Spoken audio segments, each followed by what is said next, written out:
Hi, warm welcome to our presentation on how to build a OCR from scratch. So in this video, I will lay the context of explaining what is a OCR and what are the challenges associated building such a system. And in the next part of our presentation, I will propose a block diagram of the various subsystems of the OCR, and in the third part or the last part we will look at the case study of ECOCR, which is an open source implementation of a OCR system, and we will do a brief code walkthrough of ECOCR in the last part. So what is a OCR system? What exactly it does?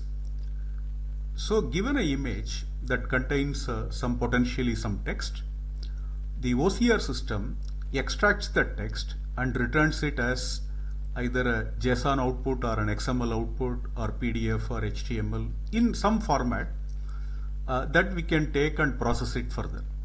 Typically, what do we do to process it further? We may edit a document which is originally in the scanned form, but we may want to make it editable. Or we may do various other kind of processing like extracting additional structure from the optical information that has been returned in the JSON format. The OCR systems, you can deploy them as a standalone application in a desktop, or you could build it as a client-server application where you could have the client running on a mobile device like a cell phone, and you could run the server on the cloud and expose it like an API.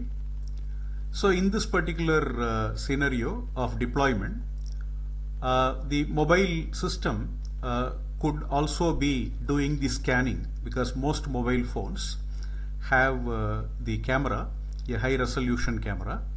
So you could use it for scanning a document like a scanner, and you could upload the scanned image to the OCR engine, and you could get the OCR output and view the output back in the mobile system.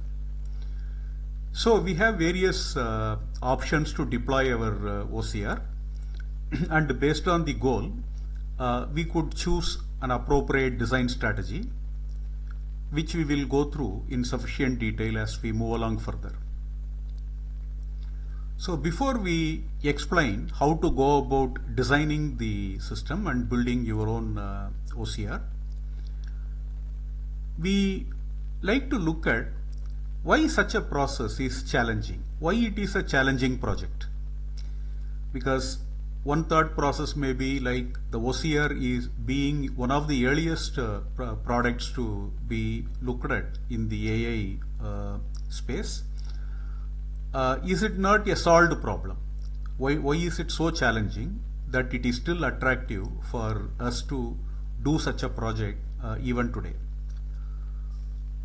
The reasons are the documents are very, very diverse and might have been scanned by various types of scanners, and each scanner may have its own quality, and the lighting and various other factors, the quality of the physical paper document that we are trying to scan, all of them play a role in determining what accuracy we can get out of a OCR system. As we see a couple of images here in this slide, so you see that there is an image, and the title says it's St. Martha's Hospital.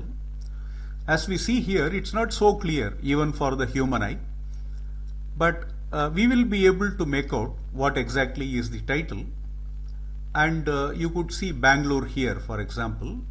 We can read it with some effort, but for the machine, these are very, very challenging to exactly figure out what has been present in the image. So you could see that there is a noise in this image, and apart from the noise, The fonts are also not very clear. There is a blurriness. You can also see that there is a handwritten content. There is a signature here, which is partly obstructing the Christina, what you see here in the printed text.